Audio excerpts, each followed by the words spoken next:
Glass के through light का reflection. Simple right. Light incident करती है, मिरर के सरफेस से टकराती है और लॉज ऑफ रिफ्लेक्शन को फॉलो करते हुए रिफ्लेक्ट कर जाती है। नहीं, ऐसा नहीं होता है। लेंसेस सबसे पहले इजिप्शियंस ने यूज करना शुरू किया था। उसकी प्रेसिशन, अंदर की इनडेप्थ बनावट को परफेक्शन तक लाने के लिए सालों लग गए थे। आगे चलकर ये इन्वेंशंस माइक्रोस्कोप्स और टेलीस्कोप का रूप लेकर ह्यूमन बॉडी पर रिसर्च, बीमारियों को ठीक करने और स्पेस में डीप रिसर्च करने में तब्दील हो गए। पर ऐसे बहुत सारे इन्वेंशंस हुए थे जो हमारे फ्यूचर के लिए एक रेवोल्यूशन हो सकती थी, पर टाइम टू टाइम उन्हें दबा दिया गया और नॉर्मल लोगों तक लाने ही नहीं दिया गया।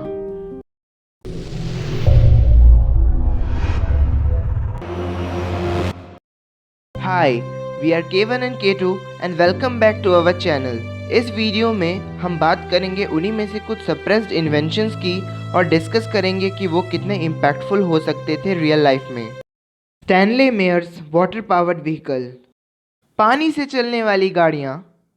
सीम स्ट्रेंज, लेकिन ऐसी गाड़ियाँ सचमुच में एग्जिस्ट करती हैं। स्टैनली मेयर की ड्यून बगी, जिसने 42.5 किलोमीटर पर लीटर की माइलेज को अचीव किया, ये और भी ज़्यादा पॉपुलैरिटी हासिल करता अगर स्टैन को 57 की एज में ब्रेन एन्यूमरिज्म नहीं होता तो।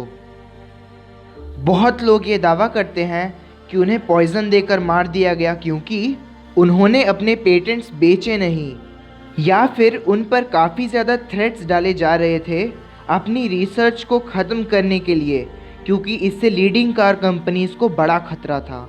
इन्हीं सब कॉन्स्पिरेसीज के चलते उनके पार्टनर्स भी एनोनिमस हो गए और अपने साथ इस वाटर पावर कार को भी गायब कर दिया।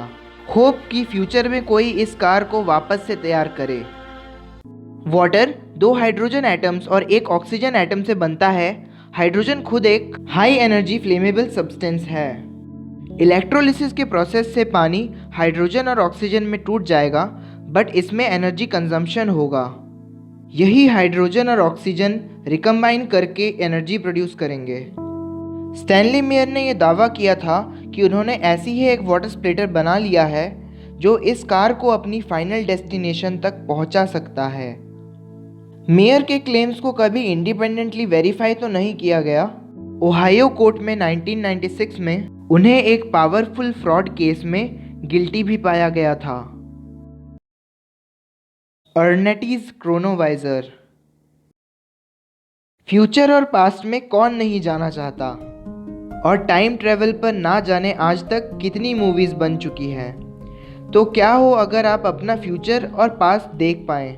एक इटालियन चर्च के प्रीस्ट ने 1960 में ये क्लेम किया था कि उन्होंने एक क्रोनोवाइजर नाम के डिवाइस को इन्वेंट कर लिया है, जिससे उन्होंने जीसस क्राइस्ट को क्रॉस पर चढ़ाने की घटना को देखा। ये डिवाइस दावा कर रही थी कि व्यूअर्स के ह्यूमन हिस्ट्री में हुए किसी भी इवेंट को कैप्चर कर सकती है। ये किसी भी एक्शन जो कि पास्ट में हुई है उसके बचे हुए वाइब्रेशंस को ट्रैक करके पिक्चर्स या मीडिया में कन्वर्ट कर देता है। उन्हीं की टीम के एक साइंटिस्ट थे एनरिको फर्मी, जिन्होंने दुनिया के पहले एटम बॉम्ब पर काम किया था। अपने लाइफ के एंड मोमेंट्स में उन्होंने बताया कि ये घटना बिल्कुल फेक थी, पर वो क्रोनोवाइजर पर अड़े रहे कि ये डिवाइस एक्चुअल में वर्क करती है। सरप्राइजिंगली तब तक क्रोनोवाइजर वैनिश हो गया था। Nikola Tesla's free energy. Nikola Tesla आज के नए साइंटिस्ट और स्टूडेंट्स के इंस्पिरेशन हैं। विदाउट एनी क्वेश्चंस वो एक जीनियस थे। निकोला टेस्ला की एक कोशिश थी दुनिया के हर कोने में फ्री एनर्जी होनी चाहिए, एक ऐसा मेथड जो इलेक्ट्रिकल एनर्जी को विदाउट वायर अंडरग्राउंड के द्वारा पहुंचाया जा सके, ताकि फॉसिल फ्यूल्स जैसे कोल और नेचुरल गैस की प्रोडक्शन कम हो और ग्लोबल वार्मिंग और ग्रीन हाउस इफेक्ट से लड़ा जा सके। उन्होंने सोचा कि अर्थ और उसकी अपर एटमॉस्फेयर में फंसी हुई एनर्जी, जो कि सूरज की रोशनी की वजह से है, उसे इलेक्ट्रिक करंट में चेंज कर दिया जाए। उन्होंने सन को एक इलेक्ट्रिसिटी बॉल के नज़रिए से देखा, जो कि पॉजिटिवली चार्ज्ड है और जिसका पोटेंशियल कुछ 2 खरब वोल्ट है। बाकायदा अर्थ नेगेटिवली चार्ज्ड है। इस पॉजिटिव नेगेटिव के बीच प्रोड्यूस होने वाला फोर्स को उन्होंने कॉस्मिक एनर्जी कहा। ये कॉस्मिक एनर्जी दिन रात या मौसम परिवर्तन होने पर बदलता रहता है। 1931 में टेस्ला ने यह अनाउंस कर दिया कि उन्होंने कॉस्मिक रेज की एनर्जी को यूज़ करने के लिए डिवाइस बना लिया है। तो ये एक तरह से फ्री में मिली हुई कॉस्मिक एनर्जी से दुनिया को चलाने का एक सपना था।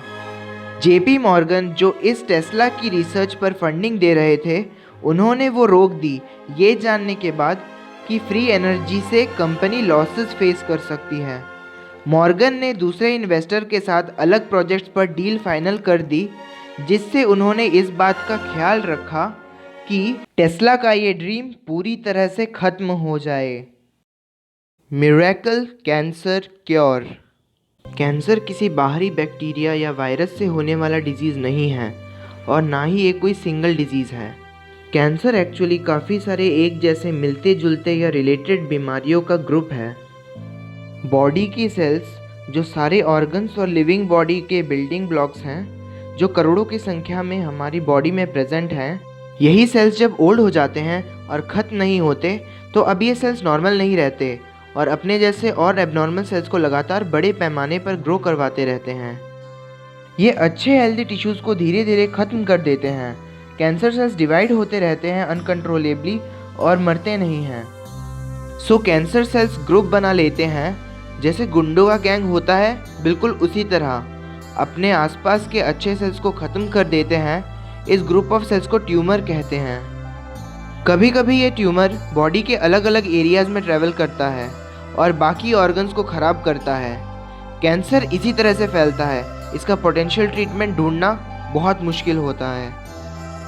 2001 में नोवा स्कॉटियन रिक सिम्पसन ने अपने स्किन के ऊपर कैंसरस स्पॉट को डिस्कवर किया। रिक रिसर्चर थे तो उन्होंने उसको आइडेंटिफाई किया। उन्होंने ये नोटिस किया कि ये स्पॉट एक एसेंशियल ऑयल के लगाने से गायब हो जा रही थी। ये एसेंशियल ऑयल मैरिजुआना या भांग का था। इससे पहले रिक और कई सारे लोगों ने कैंसर पेशेंट्स को सक्सेसफुली ट्रीट किया था। स्पेन के रिसर्चर्स ने कंफर्म किया है कि THC जो मैरिजुआना का एक एक्टिव कंपाउंड है, वो ब्रेन के ट्यूमर सेल्स को किल कर सकता है। वाह, है ना बहुत इंटरेस्टिंग। अब बैठकर गांजा मत पीने लग जाना, क्योंकि उसने बोला था कि कैंसर ठीक हो जाता है। नहीं, इसका बहुत ज़्यादा कंजम्पशन बॉडी के लिए डेडली हो सकता है। एनीवेज, ये भी दावा करता है कि ब्रेस्ट, पैनक्रियाज और लिवर कैंसर को भी ठीक कर सकता है। ये एक मिरेकल ड्रग की तरह यूज़ किया जा सकता था, लेकिन US food and drug administration marijuana को शेड्यूल 1 ड्रग में रखती है, यानी इसको मेडिकल यूजेस में नहीं लाया जा सकता, similar to cocaine and methamphetamine. Sloot digital coding system. 1995 में नॉर्वे के एक electrical engineer Romke Jan Bernhard Sloot ने दावा किया कि उन्होंने एक ऐसे तकनीक का इन्वेंशन कर लिया है जो कि एक मूवी जैसी बड़ी फाइल को सिर्फ 8 KB डेटा में कंप्रेस या एडजस्ट कर सकती है। Amazing right? आजकल की कंप्यूटराइज्ड टेक्नोलॉजिकल एरा में ये काफ़ी मददगार साबित होता।